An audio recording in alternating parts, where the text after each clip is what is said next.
தெலங்கானா மாநிலம் செகந்திராபாத்தில் உள்ள மருத்துவமனைக்கு இருசக்கர வாகனத்தில் சென்ற தம்பதி மீது மரம் விழுந்ததில் கணவன் சம்பவ இடத்திலேயே உயிரிழந்தார்.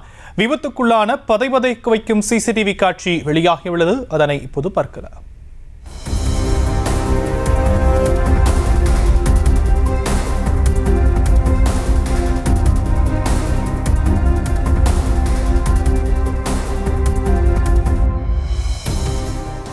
இது பற்றிய மேலும் விவரங்களை நம்முடைய செய்தியாளர் ஜெரி வழங்க நாம் கேட்கலாம்.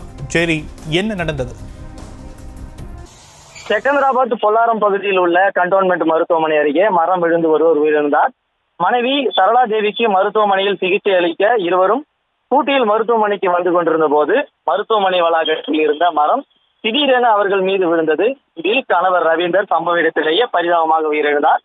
மேலும் மனைவி சரளா தேவி பலத்த காயமடைந்தார்.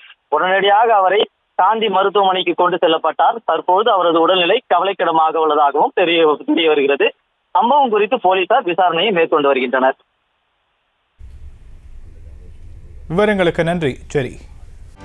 செய்திகளை உடனுக்குடனும் துல்லியமாகவும் தெரிந்து கொள்ள சப்ஸ்கிரைப் பண்ணுங்க.